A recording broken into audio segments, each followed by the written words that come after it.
You know, I think this shot would work better if you went a bit higher. No, a bit higher. No, really high.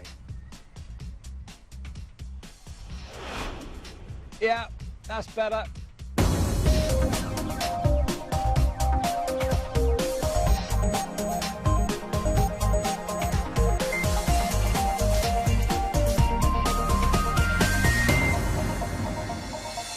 Welcome to Click, I'm Spencer Kelly, and welcome to Oslo in Norway.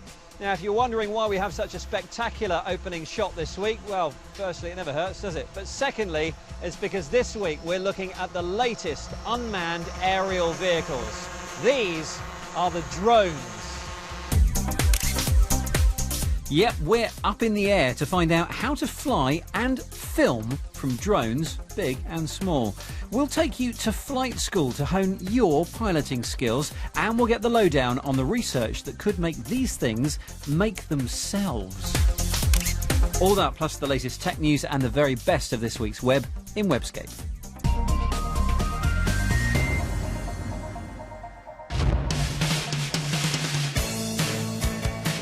Flying high, dipping low, going fast or holding steady. These are the easy-to-fly, ultra-stable, radio-controlled aircraft many of us have been waiting for.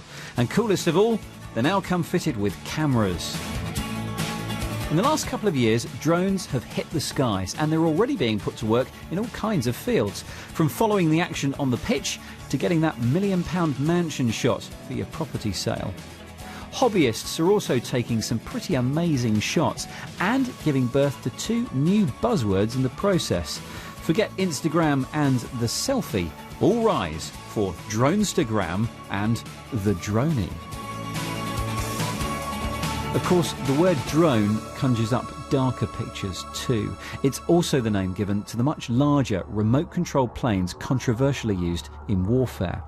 And inevitably, even the smaller helicopters we're interested in can and have been weaponised, like this one, which is fitted with a taser.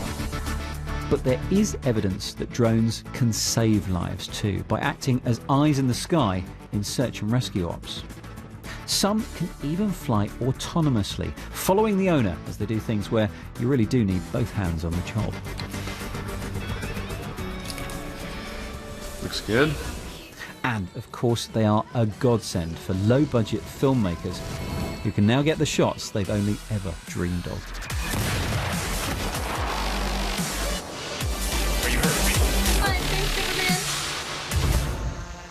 And that is where this chap comes in.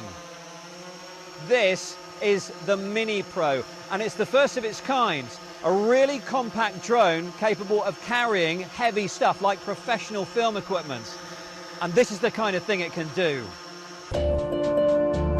This is the city of Trondheim, as only the birds have seen it before.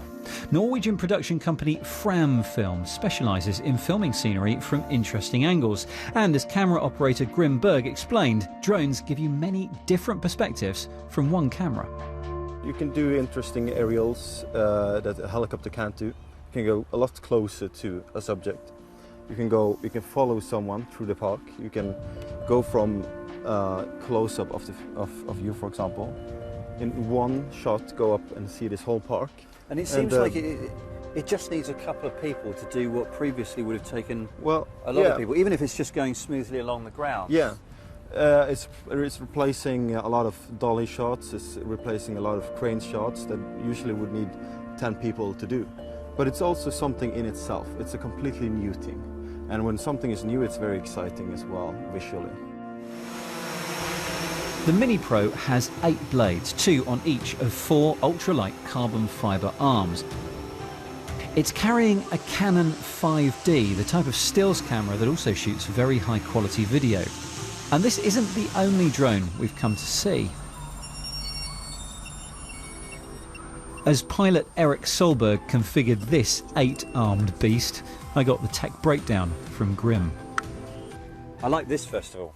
I like this. Looks like you're going shark fishing. Yeah, exactly. That's just to take the strain off your hands. This is heavy duty. The drone consists of 2 parts. One part is actually what I call the flying spaghetti monster, which is all these arms with the 8 propellers, which is giving the uplift and flying the drone. The second part is with the camera and the legs and all these motors and wires and all that.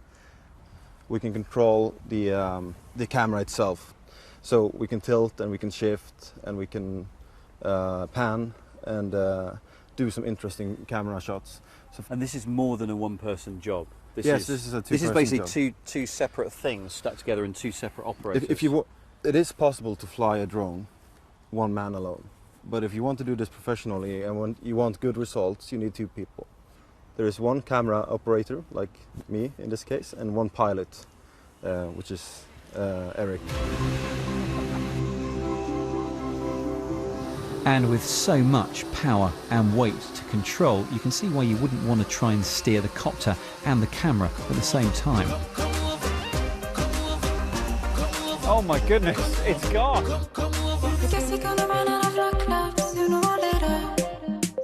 In fact, Grim and Eric recently took the drone to Svalbard to shoot part of the video for the UK band Clean Bandit's new song, Come Over. One of the things that really makes this work for professional filmmakers is the way it can shoot rock-steady shots, even in an unforgiving environment. As the aircraft tilts and wobbles, the 4K ultra-high-def Blackmagic camera is kept completely stable by the auto-balancing gimbal that holds it. And how quickly can the gimbal react? If you're buffeted by some wind or if you suddenly want to accelerate the drone, can it react quick enough to keep the camera rock steady? Yeah, absolutely. It's 400 times per second. It compensates, so it's not gonna be any delay that anyone's gonna notice. Steadier than our cameraman. Yeah, perhaps. And there's plenty more from the skies and the ground in a couple of minutes' time after this week's Tech News. In what's said to be the largest data breach ever known, a Russian group has hacked 1.2 billion usernames and passwords belonging to more than 500 million email addresses. Hold Security, a US firm specializing in discovering breaches, claimed the stolen information came from more than 420,000 websites, including many it describes as leaders in virtually all industries across the world. The firm didn't give details of the companies affected by the hack. If you don't know your tablets from your phablets, maybe ask a 6-year-old. According to a study by British communications watchdog Ofcom, 6-year-olds have a greater understanding of digital tech than the average 45-year-old. The report claims that digital knowledge peaks around 15 and steadily drops thereafter. The study also reports that the average Briton now spends 8 hours and 41 minutes using technology each day. That's more time than they spend sleeping. And Europe's Rosetta probe has become the first spacecraft in history to be manoeuvred alongside a comet. The probe has taken 10 years, 5 months and 4 days to catch up with Comet 67P, and it's already begun sending back some pretty amazing pictures of its surface. The probe travelled almost 6.5 billion kilometres on its journey to reach the comet and will now follow it around the sun before deploying a craft to land on its surface in November. Rumours that Bruce Willis and Ben Affleck are leading the mission are unfortunately not true. So we've established that drones are really useful for companies which want to produce amazing looking videos. But the reason everyone is getting so excited about these things is that they're now small and affordable enough for almost anyone to muck about with.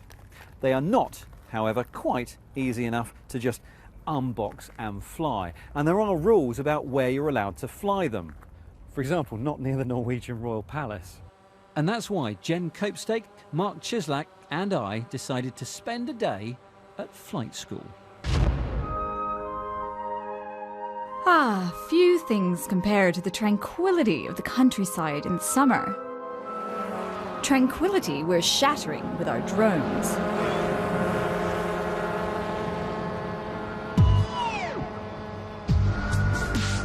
This deserted airfield outside of London is the perfect location for us to practice flying 3 different drones from 3 different ends of the spectrum.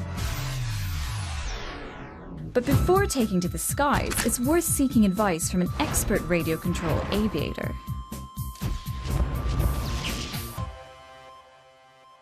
Right, so things I want you to check before you go and fly. Make sure that you control the atmosphere that you're flying in, so check the sun, the wind, make sure you're safe for emergencies and eventualities, check transmitter control and any sight rules. If you're flying on public property, can you control everything in that environment?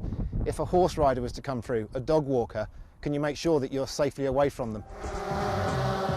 A couple other things to bear in mind. If you're using drones commercially, you need to be licensed. And even if you aren't flying commercially but are using a camera on your drone, you have to stay 50 meters away from people not involved in your activity. Right, so we're ready to go. I'll be flying the Extreme Flyers Microdrone 2.0. It's a great entry-level option and is the cheapest aircraft we're testing. That's reflected in the quality of the camera, which couldn't be called HD.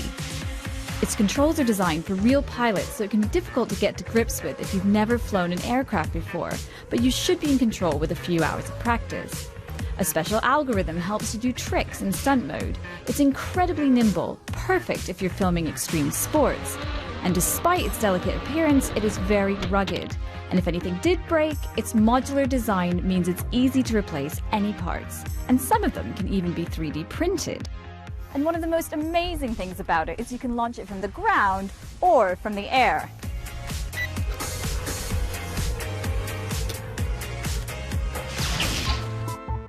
I'll be flying the Parrot AR Drone 2.0. It's fitted with forward and downward facing cameras. To fly it indoors, there's an indoor hull with prop guards to protect against spinning blades. It doesn't need them outside though, which helps improve its manoeuvrability. The AR drone doesn't come with a controller. Instead, it makes use of Wi-Fi and an app, which works with iOS and Android smartphones and tablets. Controlling this drone using a tablet is nowhere near as precise as any of the drones that can be controlled using sticks. But it does have one advantage. The cameras that are on the AR drone, any footage that they record is sent directly to this tablet, and it's really easy to upload it and share it online. Owners of NVIDIA's Shield handheld can make use of that device's analog controllers as well. The AR drone has been available for quite some time, and it has a well-supported ecosystem of augmented reality apps, including dogfighting and air racing games. But at this price point, it's difficult to ignore the occasional lag that occurs when trying to control it. A fun toy, but hardcore quadcopter aviators might prefer our next offering. Finally, I'll be flying the DJI Phantom 2 Vision Plus. This one is for more serious flyers, and it comes with plenty of useful features. It has indicator lights to tell you from a distance of any issues with, say, the battery. There's a dashboard app for your phone giving you its status, GPS coordinates and a view from its camera. Oh, and it goes like a rocket, really fast and really high. What's really surprised me about this drone is just how stable it is. I mean, it's really responsive to the controls, but if you let go of them, it just hangs there. Which is pretty incredible. But if you want to talk about stability, check out that camera. It too has a gimbal, meaning no matter how the drone tilts during flight, your footage is as smooth as Steadicam. So, with a bit of practice, you can shoot video that will knock your socks off. Now, it is worth mentioning just one more time how important safety is when flying one of these things. They can fall out of the sky for no apparent reason. So, our flight training continues, but there is just time for one flight school selfie. Sorry, drone.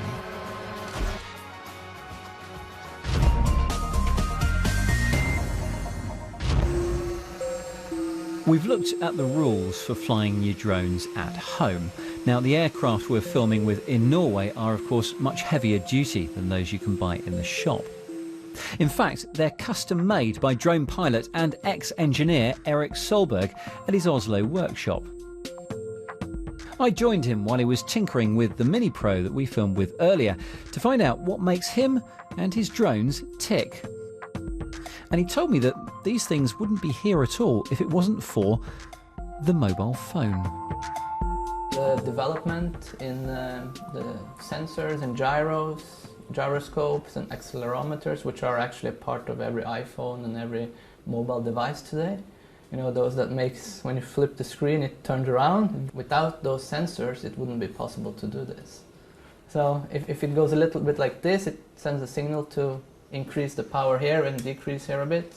So it does about 400 adjustments per second. What is the thing that you would still most like to do with a drone that you haven't done yet? Well, if you look at these big ones,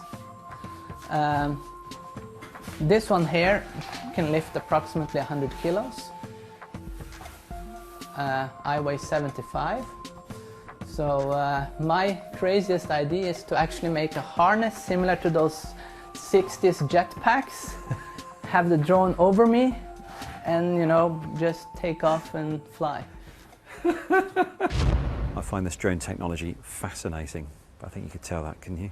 It's already advanced enough to bring us something that can fly that's this small and something that can fly that's this big. But the whole industry is still just in its infancy. And even now they're dreaming up new jobs for these things to do. Here's Mark Chislak. Drones, or UAVs, unmanned air vehicles, are already controversially employed by an increasing number of air forces around the world.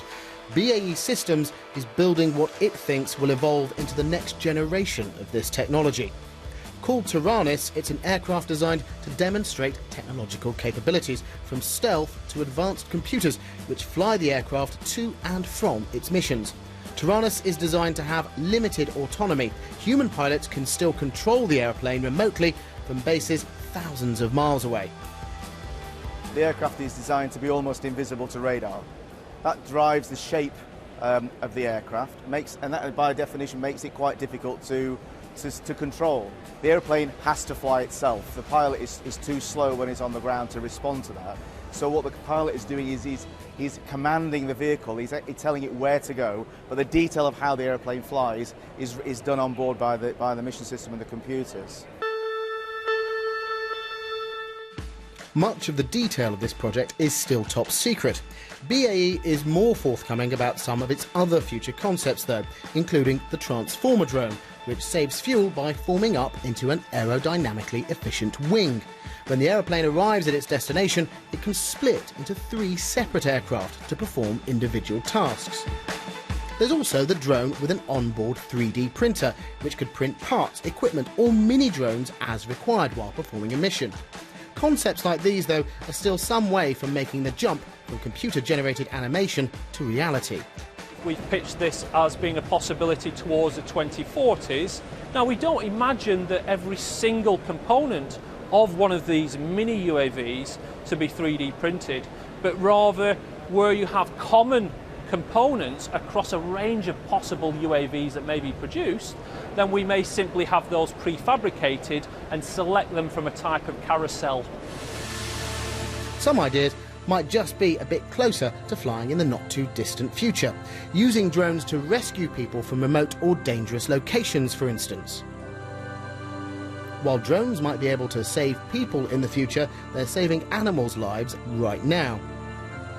Skycap fly drones of their own design in support of anti-poaching teams in the Kruger National Park in South Africa.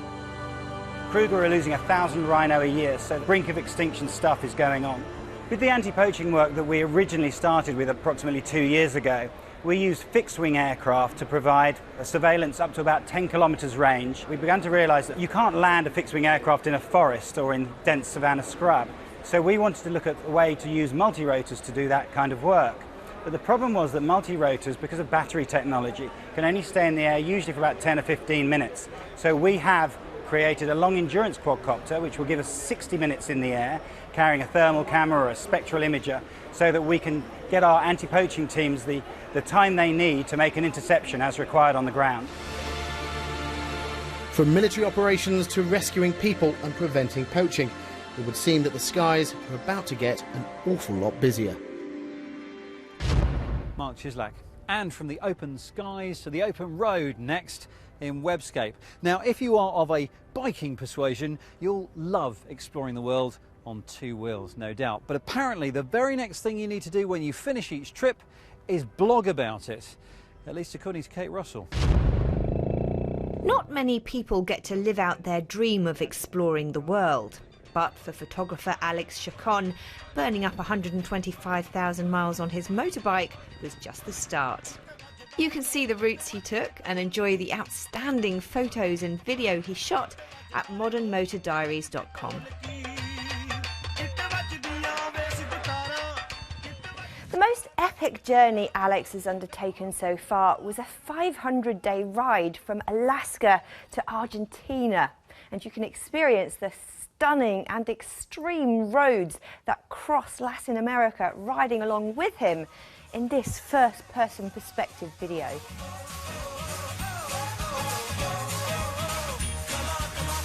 Other features include Around the World in 360 Degrees, a selfie that took 3 years to film. It's easy to feel jealous of the amazing places this adventurer has visited on his motorbike, but thanks to modern technology, we can at least experience some of the wonder.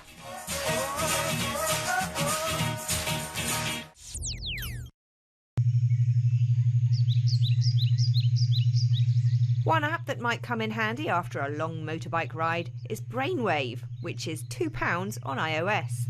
It has a selection of 30 different binaural programs designed to stimulate brainwave frequencies associated with various states of mind.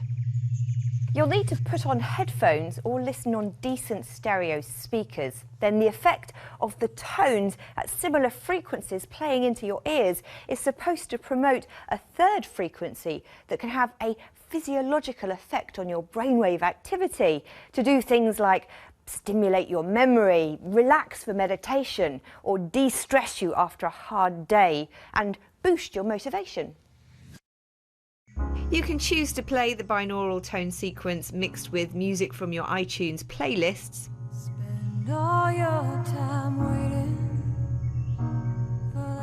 or one of the relaxing ambient background tracks like rainfall, ocean waves, or the sound of the forest. Just the ticket to send you off for a restful night's sleep. Check out the latest update to iOS photo sharing app LensShare, which now integrates photos, sound and text into a simple storytelling layout. The addition of sound is a lovely touch as you can record the atmosphere at an event to let those who couldn't be there really experience it. The developers tell me an Android version is also in the works.